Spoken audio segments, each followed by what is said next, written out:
Olá, tudo bem com vocês?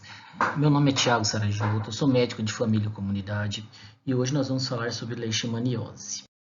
E por que é importante a gente falar sobre leishmaniose? Por mais que a leishmaniose tegumentária americana tenha uma baixa letalidade, diferente da visceral que tem uma letalidade bem alta, é uma doença que vai causar muita comorbidade nos pacientes, a tegumentária visceral, morte como foi falado. E também porque 90% dos casos que tem na América Latina são no Brasil. Então, uma zoonose que nós temos que saber o tratamento perfeitamente.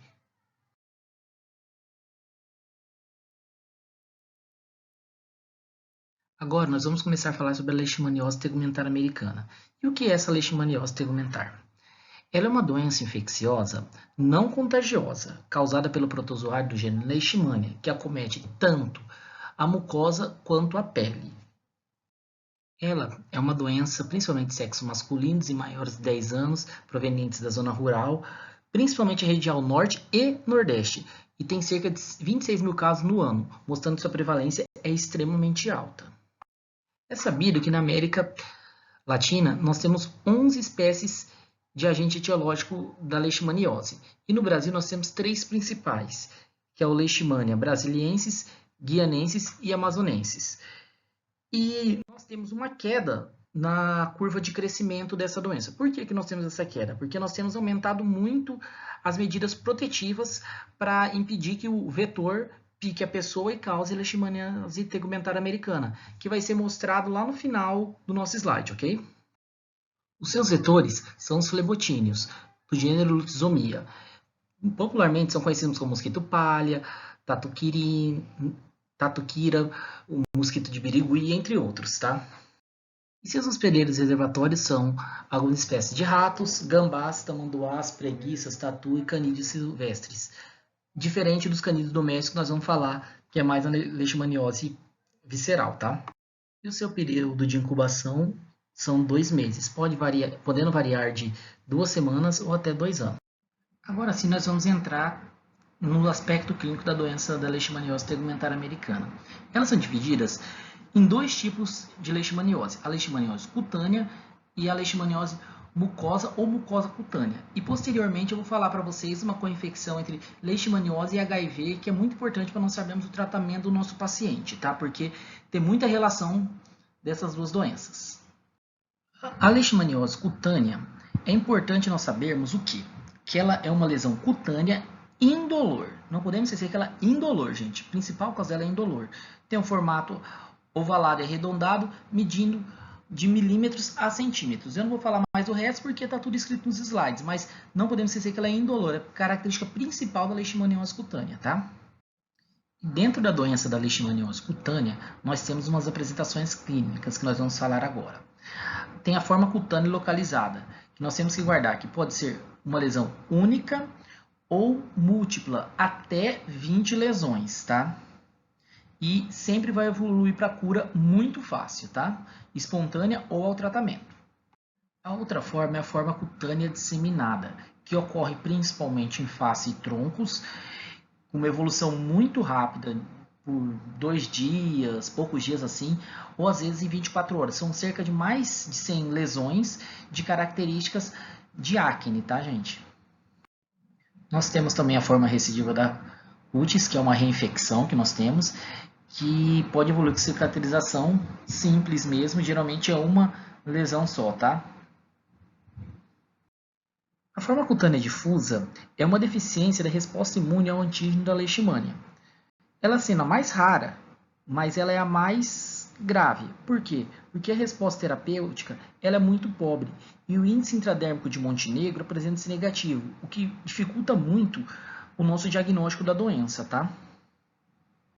Agora nós vamos começar a falar da leishmaniose mucosa ou mucosa cutânea, que é uma lesão destrutiva das vias aéreas superiores, tá? Sempre das vias aéreas superiores.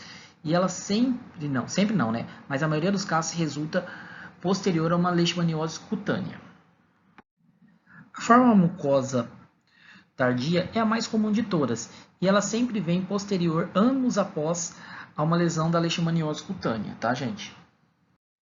A forma mucosa de origem indeterminada eles não conseguem determinar qual é a lesão prévia, mas às vezes passa desapercebido uma lesão cutânea, que às vezes é uma úlcera que única, pequena, que o pessoal não diagnosticou, ou uma forma subclínica, que evolui posterior para uma lesão mucosa, tá? Nós temos também a forma mucosa concomitante, que ela ocorre ao mesmo tempo que a lesão cutânea, uma lesão na mucosa. Como se dá isso daí? Acontece a lesão cutânea e por via hematológica ou linfática acontece a lesão mucosa ou mucocutânea. A forma mucosa contígua, assim como a concomitante, acontece ao mesmo tempo da lesão cutânea. Porém, essa da contígua acontece quando está muito próximo da lesão. Então, ela aproveita e pega a mucosa ou mucosa cutânea. Então, ela se localiza principalmente nas vias aerodigestivas. E a forma mucosa primária é um daqueles poucos casos que nós falamos que não é posterior a uma lesão cutânea. Ela ocorre direto após a picada do vetor, principalmente em regiões de lábios e genitais. Então, ela pega a região mucosa direto, tá?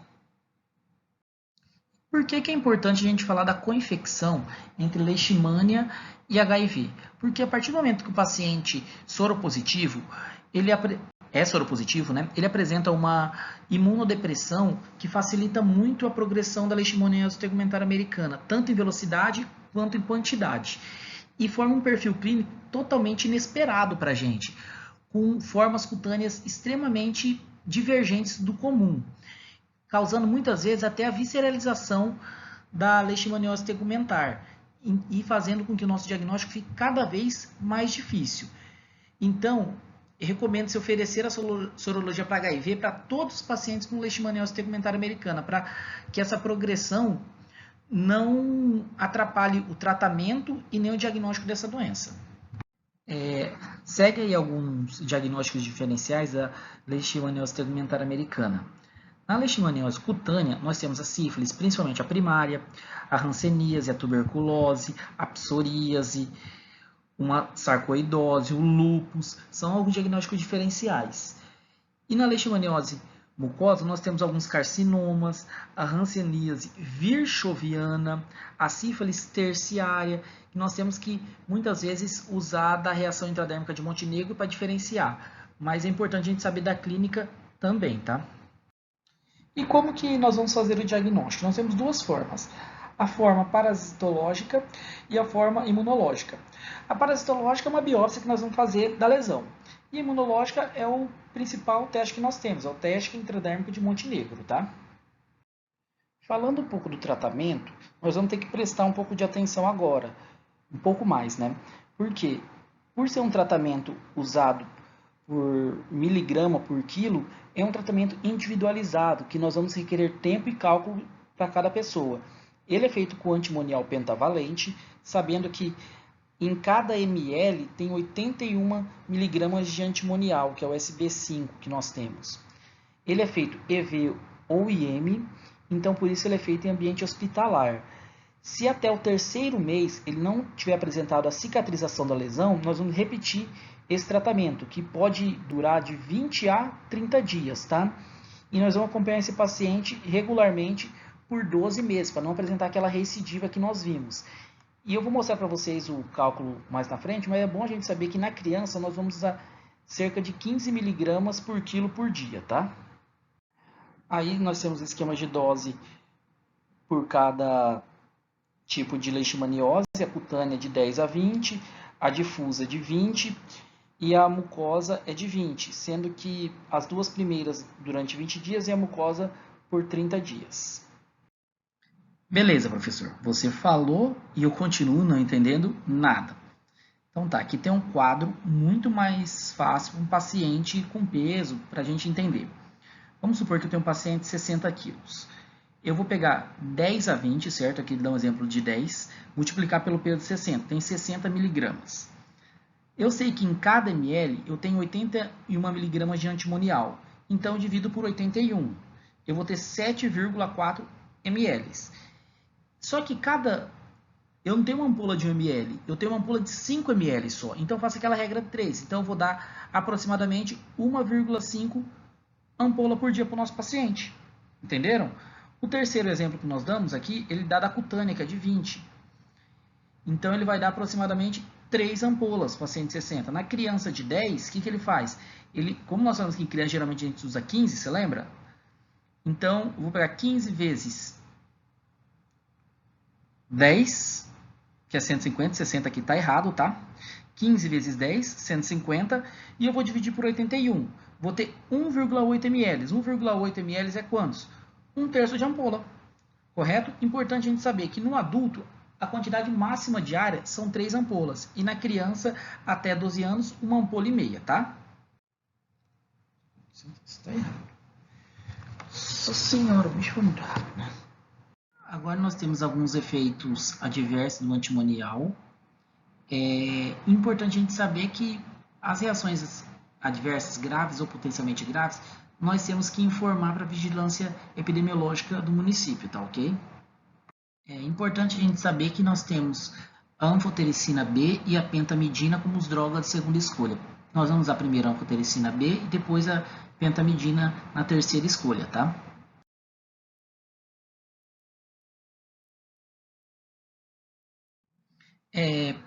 E os critérios de cura? Nós vamos saber que na forma cutânea, nós vamos ter a cura quando tiver melhora da lesão até 3 meses do início do tratamento. Na forma mucosa, as lesões, cura das lesões até 6 meses do início do tratamento. Agora vamos começar a falar da leishmaniose visceral, que é a leishmaniose com maior risco de morte, tá? Essa leishmaniose é uma zoonose de evolução crônica com uma alta letalidade, sendo a forma mais severa da leishmaniose. Ela também é conhecida como calazar, varíola canina, febre dum-dum e esplenomegalia tropical. Essa doença ela tem cerca de 1,9 casos a cada 100 mil habitantes. E na América Latina, o principal local é o Brasil, sendo a região Nordeste esse principal caso. Essa principal fonte de ocorrência. Acomete crianças principalmente com menos de 5 anos e do sexo masculino. Nós podemos ver aqui que ela é uma doença que não desce muito, ela oscila e mantém meio limiar, tá? Limiar, desculpa. E por que é importante a gente falar aqui no Mato Grosso? Se vocês olharem, quase não tinha no Mato Grosso.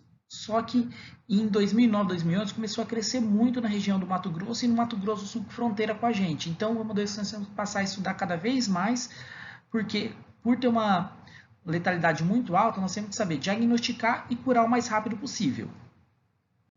O seu agente etiológico é o protozoário Trypanosomídeo, do gênero Leishmania. E os seus principais reservatórios são os cães domésticos e também a raposa e o marsupial. E no Brasil, nós temos 2 vetores principais, que é a liposomia longipalpis e o cruzi, que é transmitido principalmente pela fêmea desses mosquitos. Agora nós temos o ciclo de vida da leishmania. Nós temos que entender como que o homem adquire essa doença. Ele adquire essa doença a partir da picada do inseto fêmea que está infectado. Basicamente é isso. E como que vai se propagar essa doença? Esse inseto fêmea vai picar um dos reservatórios, que são os canídeos, os gambás e os marsupiais, e vai colocar o protozoário dentro deles. Esse protozoário vai conseguir se replicar dentro desses reservatórios, somente dentro desses reservatórios. Aí ele vai ser um disseminador para os mosquitos, só vai transmitir via mosquito. Então um novo mosquito vai lá, pica e vai começar a transmitir ou para outros animais, reservatórios, ou para o ser humano. Quais são os aspectos clínicos dessa doença? A principal, que o mais brilha na nossa cabeça, é a hepatosplenomegalia, que ele apresenta. Mas ele tem uma febre irregular, tem uma perda de peso, fica aquela barrigona e pessoa magrinha, tem uma astenia, tem uma anemia e panцitopenia, apresenta desnutrição, tem edema, muitas vezes apresenta piparote positivo e apresenta icterícia também, tá? E o diagnóstico se dá pelo exame parasitológico, que é uma coleta do material da medula óssea, do linfonodo ou do baço, ou um exame sorológico, que é a imunofluorescência indireta, os testes rápidos e a ELISA, tá? Falando do tratamento, nós temos o antimonial pentavalente, a anfotericina B e a anfotericina B lipossomial. Eu vou focar só no antimonial pentavalente, que é o primeiro tratamento que nós temos. Os outros dois são segunda escolha. Nós fazemos 20 mg por quilo por dia durante 20 a 40 dias. E é importante a gente saber que nós seguimos aquela mesma dose máxima da tegumentar, sendo para a criança 1 ampola e meia e para o adulto 3 ampolas, ok? Nós temos agora as reações adversas que nós temos que falar também, que é a cardiohepatia e a nefrotoxicidade. Importante a gente saber, se tem um desses três, nós temos que informar a vigilância epidemiológica municipal. Importante a gente saber, quando nós vamos usar a anfotericina bilirubinsomial? Só em gestantes, em menores de 1 ano, em maiores de 50 anos, e os exemplos que seguem aí, ok? E nós temos as ações de prevenção e controle, que serve tanto para a tegumentar americana, quanto para visceral, que é uso de repelente, proteção individual com mosquiteiro, telas e portas e janelas, controle do vetor e tratamento dos animais doentes. Antigamente se sacrificava os canídeos, hoje está se tratando, tá? E é importante saber, quando se tem algumas das leishmanioses, qualquer uma delas, tem que ser notificação compulsória. Muito obrigado, gente. Espero que essa aula tenha ajudado vocês a aprenderem um pouco mais sobre leishmaniose. E agora tem as minhas referências bibliográficas, tá? Fiquem com Deus.